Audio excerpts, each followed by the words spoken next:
Hello and welcome to the first of our 6 sessions on the book of Daniel as we go through the season of Lent. Now, this is our general introductory session as well as chapters 1 and 2. And we'll begin with the introduction.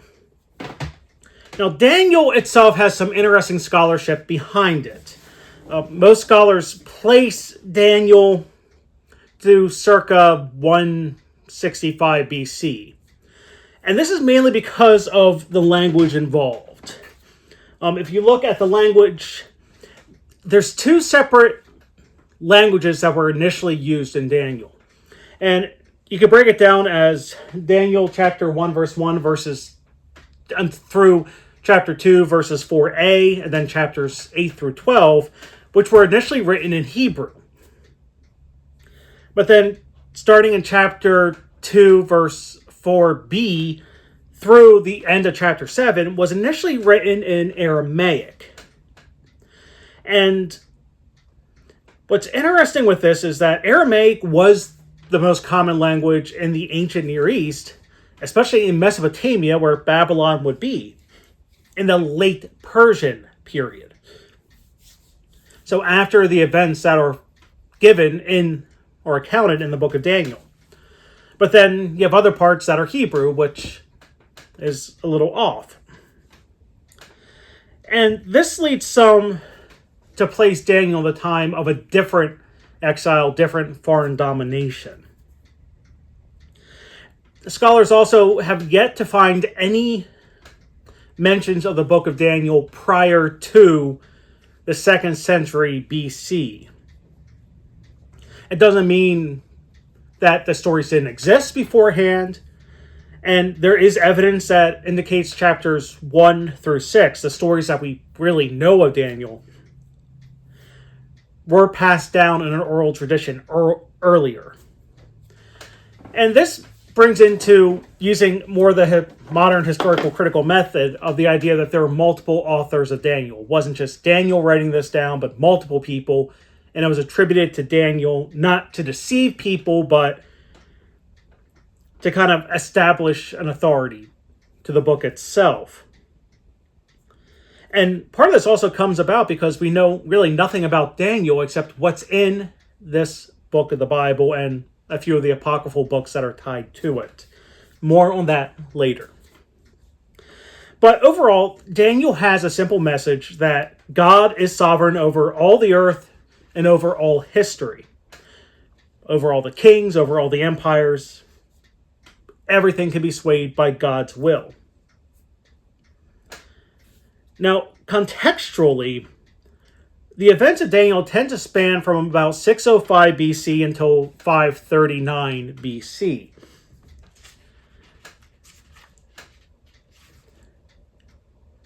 And those events really are broken down into 2 separate sections. First, you have chapters 1 through 6. These are the books and events that we are typically more familiar with. The lion's den, the statue, the hand of the wall, the furnace. 7 through 12 have 3 distinct versions of the end of times. And there's no real connection to, minus the people involved, to chapters 1 through 6. And one of the ways, or how some of the scholarship looks on this, is that you can look at 1 through 6 almost as a series of novellas. Kind of events you can take in their own little realm without connection to one another. And those can really date orally from the time of the Babylonian exile.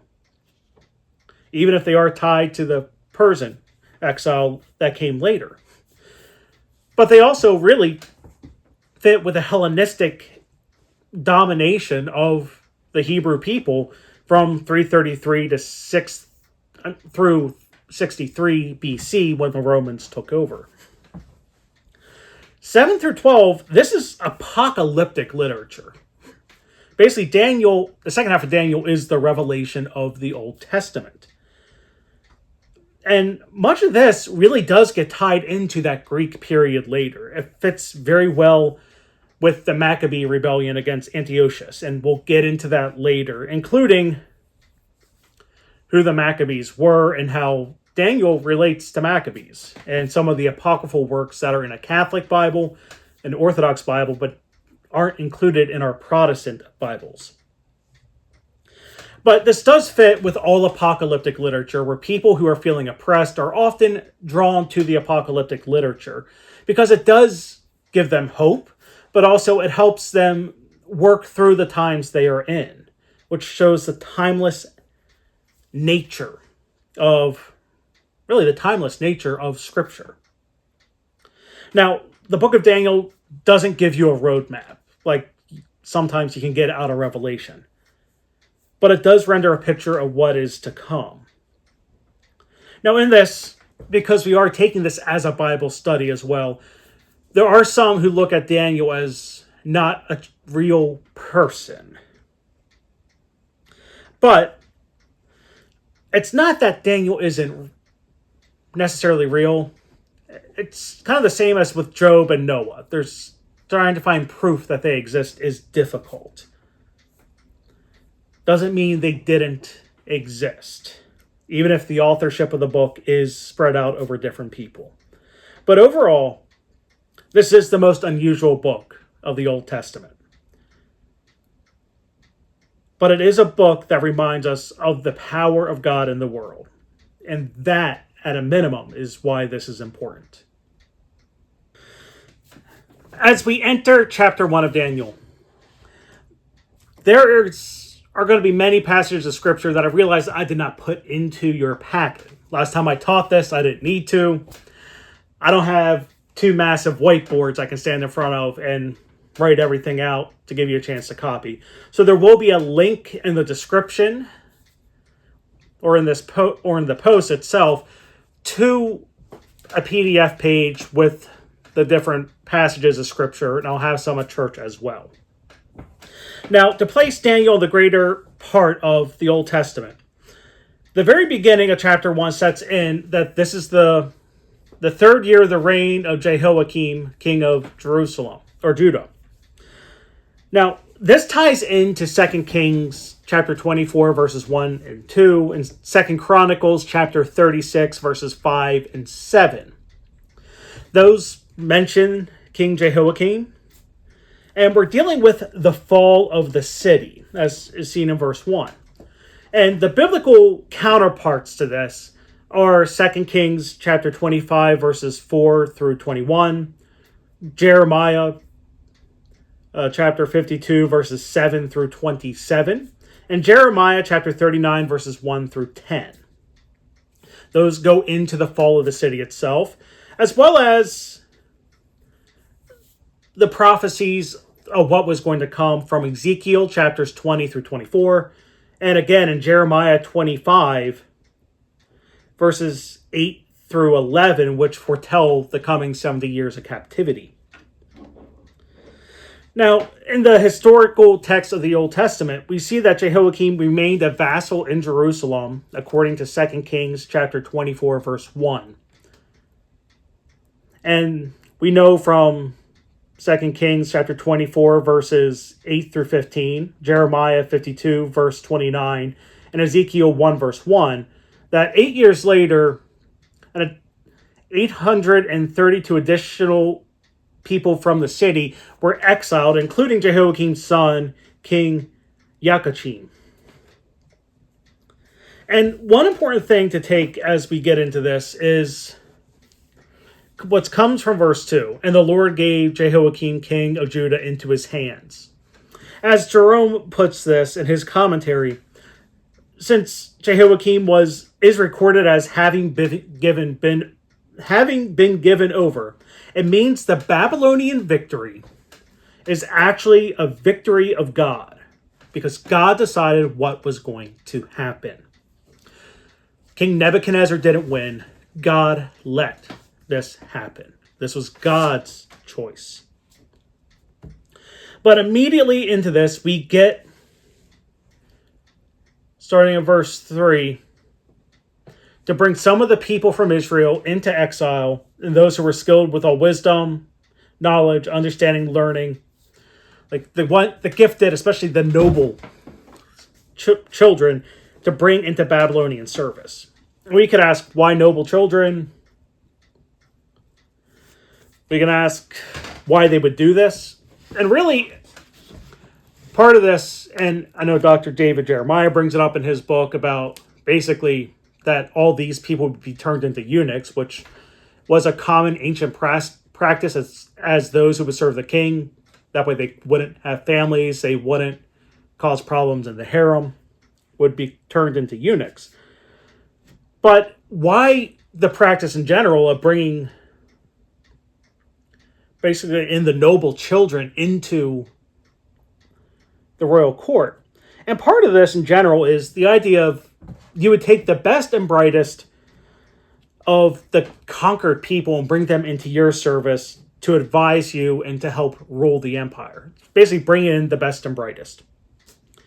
But also the other side of this is those would be the type of people who'd be more likely to cause problems as well, because they had connections, they had wealth, they had knowledge that others didn't have. They would possibly be the ones who would lead a rebellion. So you basically bring them into your service, you pacify the people even more. And we know from general historic sources, this is about a 3-year training program to go through this. But this is where we're introduced to the 4. Daniel, Hananiah, Mishael, and Azariah. And we get name changes. Because Daniel becomes Belshazzar, Hananiah becomes Shadrach, Mishael becomes Meshach, and Azariah becomes Abednego. Now what's interesting, and this will be in that handout, or that additional piece of information, is that all the names have meaning. Daniel means God is my judge. Hananiah means whom Jehovah has favored. Mishael means who is what God is. And Azariah is Yahweh has helped. In changing their names to Belshazzar, Shadrach, Meshach, Abednego, Belshazzar means Bel's prince, Bel being the patron god of Babylon, which we could relate, it sounds close to Baal. You can have fun with that.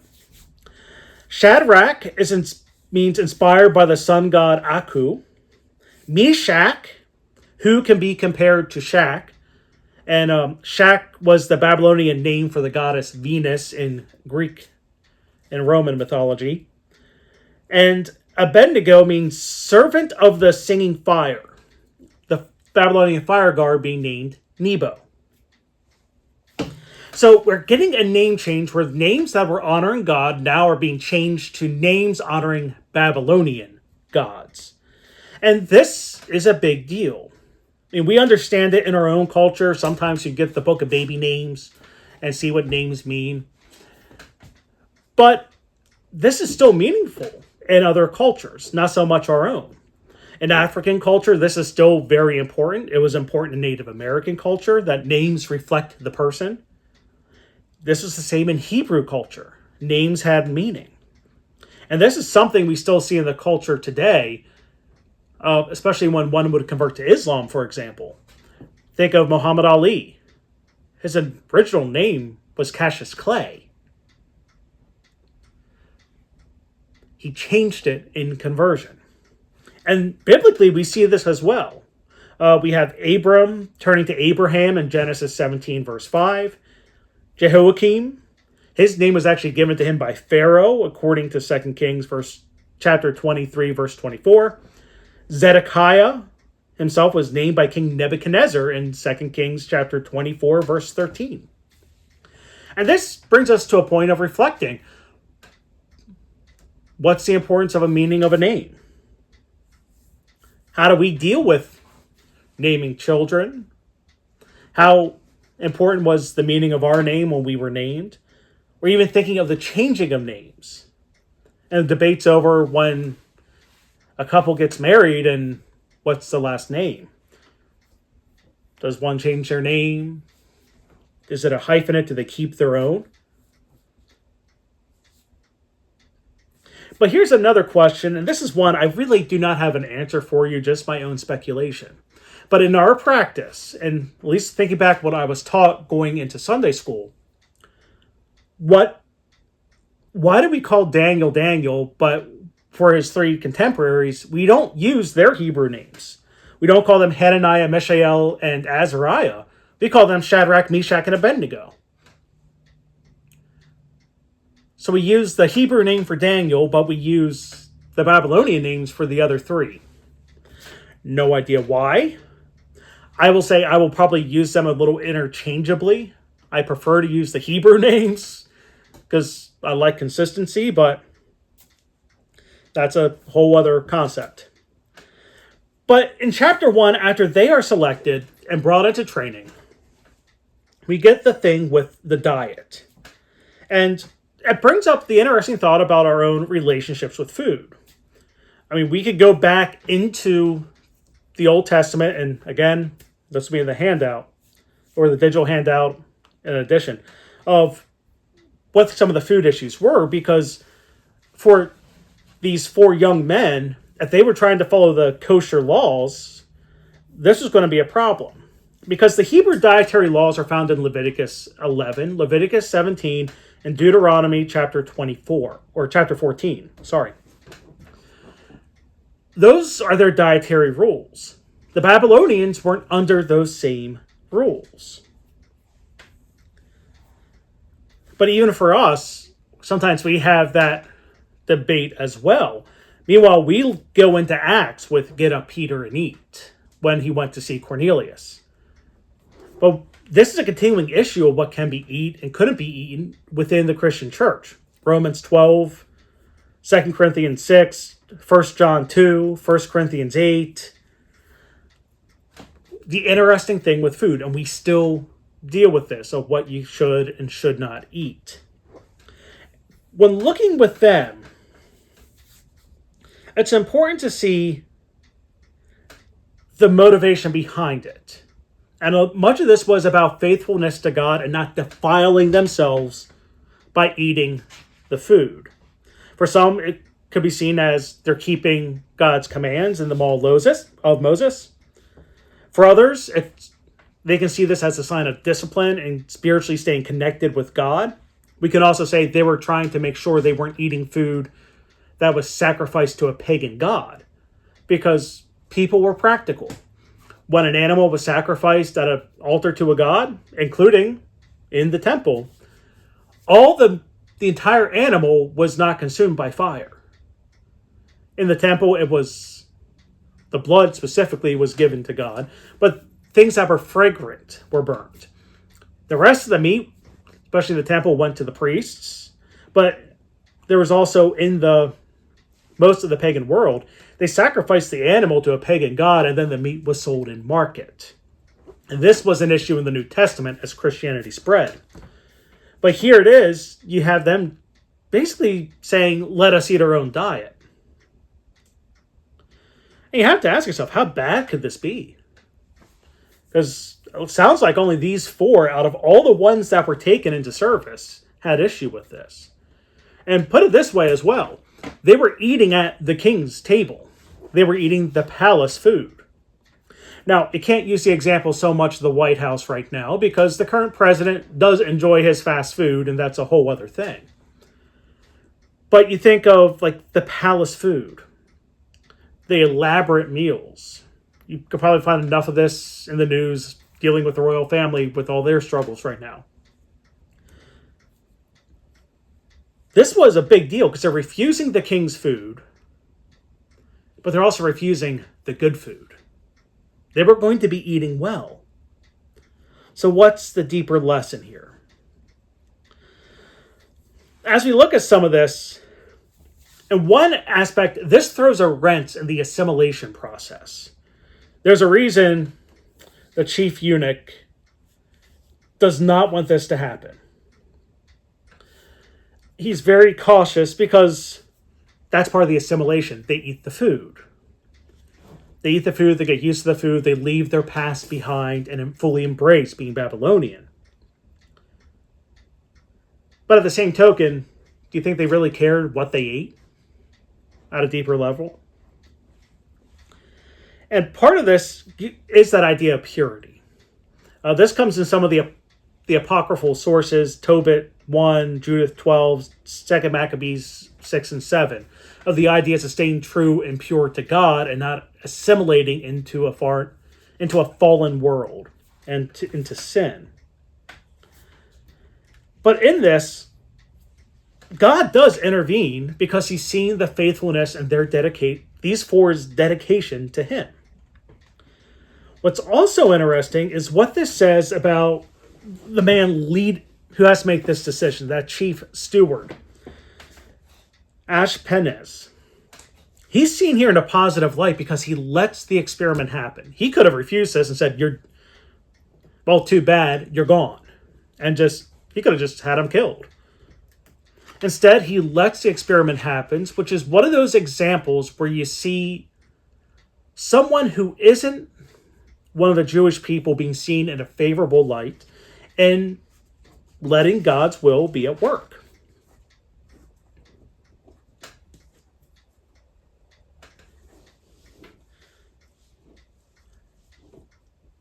And as we look at this, we have this 10-day experiment in which God intervenes. And the diet is basically no rich foods, no meat, no wine. Now, what's important in this is not the diet itself. This is not something to promote vegetarianism, veganism, or even full abstinence from alcohol.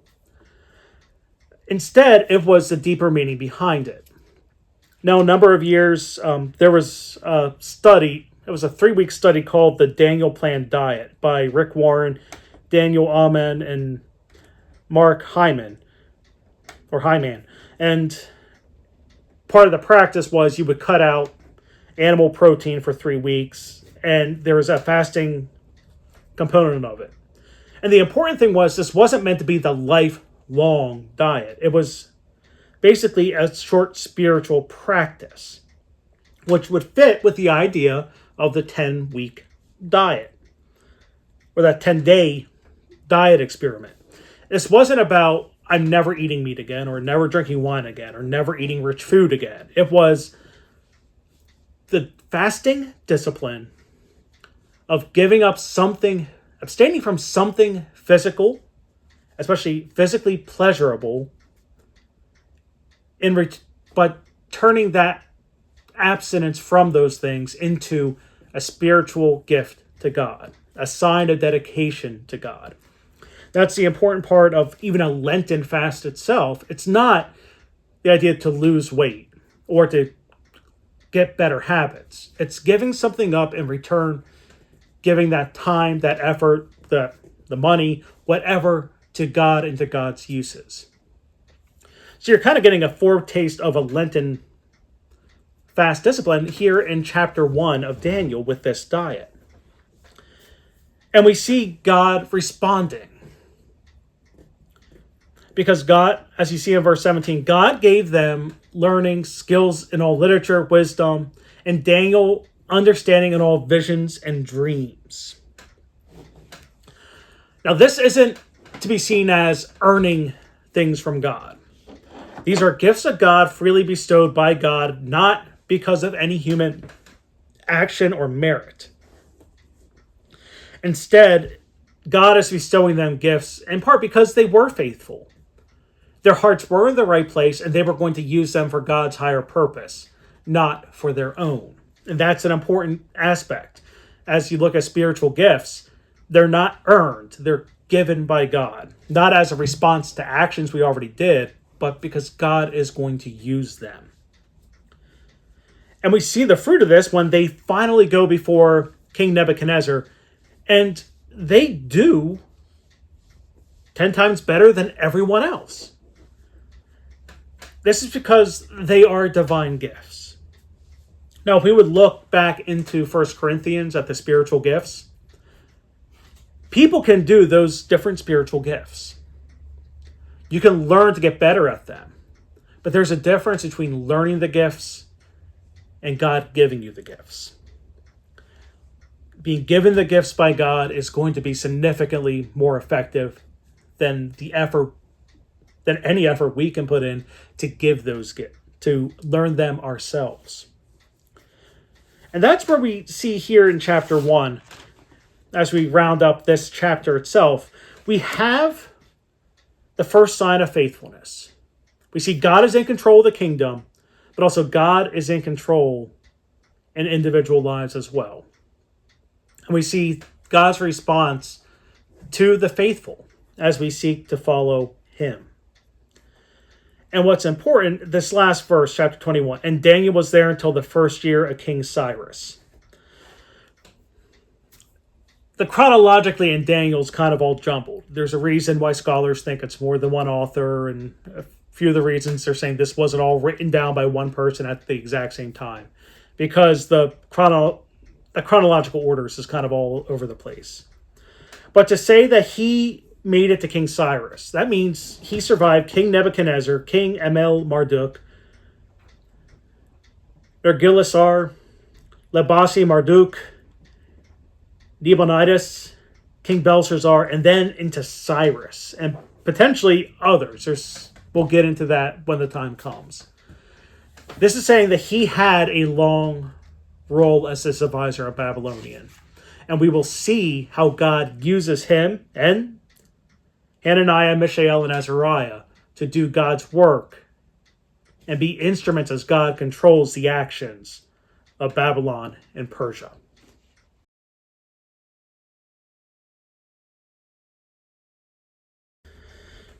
As we look to chapter 2, we get into the first really familiar story that could spread. And this is King Nebuchadnezzar's dream. Now, when we look at this, we have to think about how God communicates with people. And one of the ways we do see scripturally is through dreams. Now, I put a caveat here. Not every dream is a message from God. Just going to say it. It does not mean it doesn't happen, but I would not say this is the norm for anyone. But this is a way that God has communicated with people. And we see this earlier in Genesis with Joseph.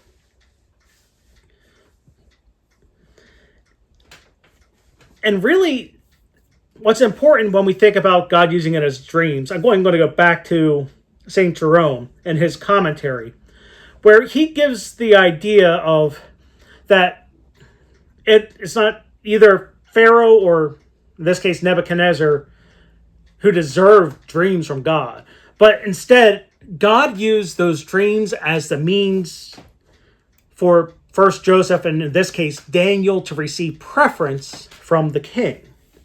So there is a means to an end for this. And in this, he had a dream, a profound dream. It was one that he sat and went, this troubles him. So the first thing he does is he calls his advisors. And depending on the translation you have, some bring up the Chaldeans, others bring up sorcerers, and the language, some say magicians too. And the language is important, because sorcerers typically has a darker meaning to it. You can look back and see that in the Bible, sorcery specifically is listed as a sin. Enchanters would typically say as a magician. Chaldeans, I always find that interesting because there's an entire Chaldean Catholic Church based in modern-day Baghdad. But Chaldeans may refer more to like astronomers, astrologer types, like looking for meaning in stars and things of that. So a little bit different. But these men, astrologers, soothsayers, exorcists, wonder workers, whatever they are, these were ones who were trained in special books and enchantments and predictions, but all the earthly training they were given. What's interesting is they can't determine God's will in this dream. That's really through 11 is the fact they can't figure this out. They don't know it. They don't have the wisdom from God to discern God's ways. What's interesting is who can. And we know through Scripture that there are people who do it better than these earthly educated wise men. And there is some speculation of, especially when you get to his reaction in verse 12, that he was so furious at them, he basically wanted all the wise men killed. All those people trained for all those years in the palace. And we can ask, why? And part of that could be he was testing their skill. These were people who were housed by the king, clothed by the king, fed by the king. They lived on the king's dime, and you can understand his frustration that all these people who took up so many resources from his palace couldn't give him the answer he wanted. Now, it's interesting timeline-wise of when this happened. This would have happened before the fall of Jerusalem, but so there would have been no exiles there yet. Daniel wouldn't have been there yet. I think this may give some validation to the idea these stories were passed down orally for so long that no one just picked. And now we have historic records that we go, wait a minute, timelines aren't, exactly lining up. They're off. Does it really matter? Not really, in the grand scheme of things. But also the other side of this is he was so disturbed by this dream, he wanted the answer, and there's frustration here at that they can't get it. And when we think about it today, how good are the people we turn to for advice? Not touching the political side with a 10-foot pole. But who do we individually go to when we seek advice? What's interesting, when I first taught this and started writing it and everything else years ago, the names I came up with now, no one would think of today, because I mentioned Oprah and Ellen, which 6 years ago, they had different reputations than they do today. But it does bear the point. Some of the people we turn to advice are people who probably should not be giving advice. I mean, I still find it laughable. Celebrities, athletes, politicians, not always the people you should seek out for wisdom. And even knowing full well where we are at, we have the other side where there is that deference to authority, especially with credential authority. But that doesn't always work out either, because someone may be educated well in something but not be wise. Wisdom is different from knowledge. So who do we go to for advice? Something to dwell upon. But really, starting in verse 12, when he's about to have them killed, this is where Daniel enters the story. Hananiah, Mishael, Azariah aren't part of this. But then again, Daniel was the one who was given the gift of interpreting dreams, not the other three. And when Daniel enters, he does give the greeting, as that others give of, "O King, live forever." When Daniel says it, it's almost a bit ironic, because he knows the king cannot live forever. But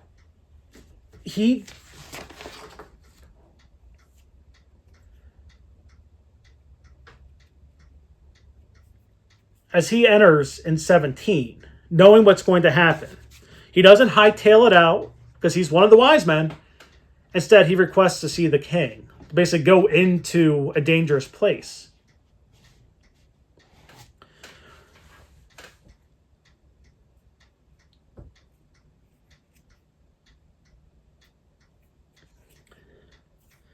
So he goes, and really, he does meet with Hananiah, Mishael, and Azariah. But he goes there for the prayer support. They're not going to get the vision itself. They're there to help reinforce him getting the vision. This is one of those important things for us, especially as we are in Lent, the idea of the discipline of prayer. Knowing the situation, setting a time to meet with the king, he is going in there, he is going to go in prepared, not by dwelling upon it, relying on his own knowledge, but by relying on God and seeking God's wisdom. And this does give us the idea of how we should face these difficult tasks ourselves. Not just in prayer, but prayer together. Gathering together and all seeking God's wisdom. And in this, we have the account of his prayer. You see this at the second half of verse 20 through 23. And it does give us the idea of what he's asking for and why. He's honoring God first, an important part of prayer, acknowledging what God can do, and then praising God. Notice he's not saying, please God, give me the answers. It's saying, praise be to God, God who gives wisdom, God who reveals things. We give you thanks and praise. And we ask you, after all that, let us know what you told the king. Because so far the king hasn't told him the dream. Daniel's going to go in with the knowledge beforehand. So at that point he goes in. And I know I kind of jumbled around a little bit. But it's basically, he knows the situation. He seeks God's praise, not for his own benefit. There's nothing in that prayer says, so I may live, or mention what he may get out of it, but just that he may know what has been told the king. And then he goes to the palace in verse 24 to say, I have the interpretation of the dream. Do not kill all the other wise men. Which is interesting that he doesn't want basically these pagan advisors who are raised in the arts of things that are kind of different from what God wants, who do not serve God, spare their lives. There's a lesson in there. And then he describes the dream, and this is where we get the statue in the interpretation. And now you can deal with my wonderful art, because obviously I was not an art major. But he gets the image of this statue. Now this is where things start. This is your foretaste of what's going to come in the last 6 chapters. Where we have the statue basically made of different elements mixed together. Iron, clay, bronze, silver, gold. And then a rock comes down, crushes it. Forgot to draw the stone. This rock comes down and crushes it. And basically, this is nothing unusual. There were statues in the ancient world that were made of mixed elements. So this is a realistic thing. And the Babylonians were known for their statues.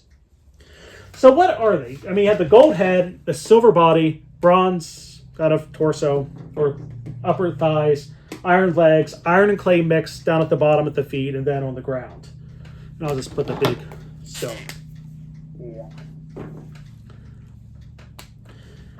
This is seen as a progression of empires throughout history, with the idea that the head itself was King Nebuchadnezzar, Neo-Babylonian Empire. God trusts him and gives him sovereignty. He's not a villain for us. What comes next is the silver, the empire that's going to, basically Babylon comes first, then it's going to be oftentimes seen as the Median Empire or kingdom. We don't have any history of this. We see this as Darius the Mede, and it's a bit convoluted.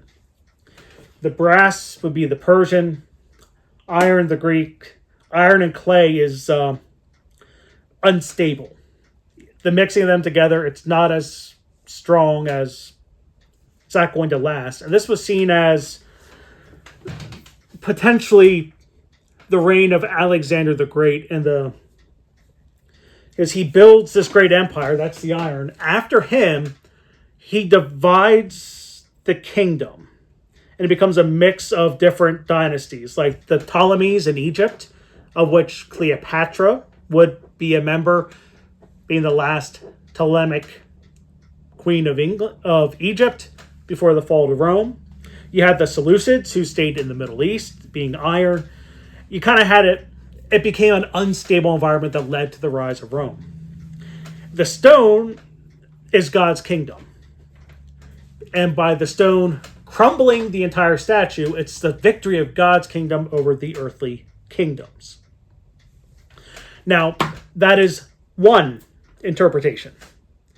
It is not the only interpretation, because another one holds that gold is Babylon, silver is Persia, brass is Greece, and iron is Rome.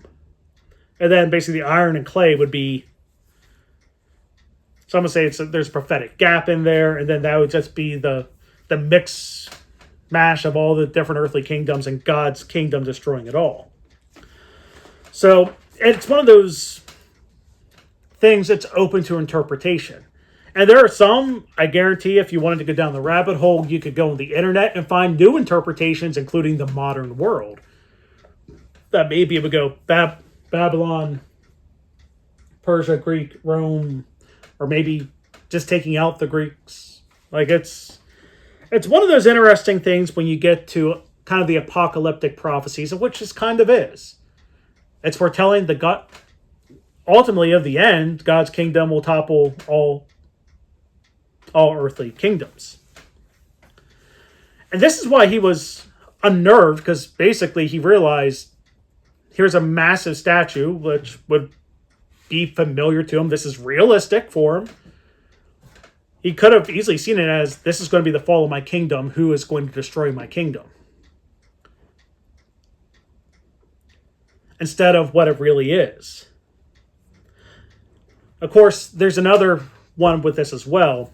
And this reads more into post-exile dealing with the Greeks, of the different values that are held by the precious metals themselves. And from the return of exile, where gold is kind of symbolic of the gold captured in the temple and in Jerusalem when Jerusalem fell. Silver was always a coin used for taxation as a sign of Jewish poverty. Like I said, you could go down plenty of rabbit holes with this that we don't need to go through. But the overall message that is given is really the reassurance to King Nebuchadnezzar that the kingdoms coming after him will be inferior to him. The sign of God trusting this foreign ruler. And ultimately,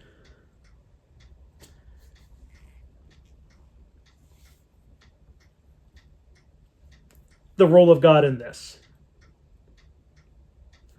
That in the end, God will set up a kingdom that cannot be destroyed. At which point, we're getting into, and this is at verse 46, Nebuchadnezzar's reaction.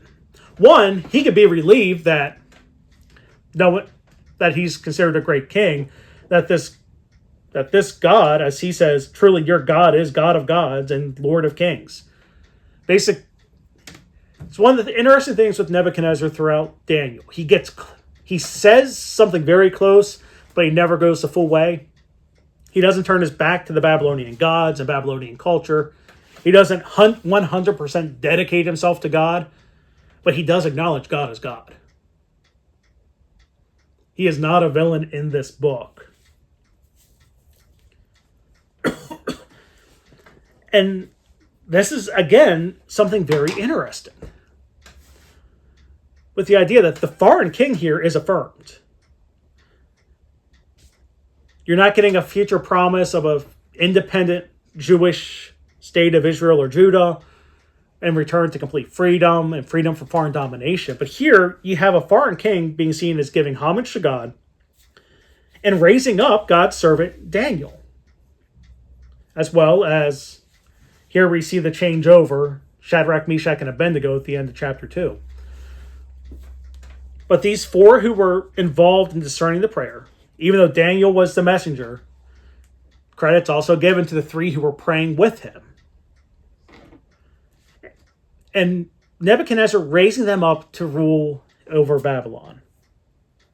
Basically, Daniel becomes the equivalent of the prime minister of the entire country, and the other 3, Shadrach, Meshach, Abednego, overseeing vast provinces because of their wisdom from God, and King Nebuchadnezzar realizing God is God, and God is with these 4, and raising up those for whom would serve God and for whom God would work with. So that kind of wraps up our time for this week. As always, you're going to see throughout this week, the packet is divided down into really 5 different days, breaking down the 2 chapters with reflection questions. You can do them independently, or you could join a group. I know there is one that's already formed. You can form your own. You can invite other people into this because everything is available digitally. Also, Wednesday night, if you would like to come on with me and ask questions and get some more clarification, that's available to you. Just reach out to me so you can receive the Zoom link. But I invite you now to delve deeper in the text and reflect on how God is working through this text to bring you closer to Him in faith.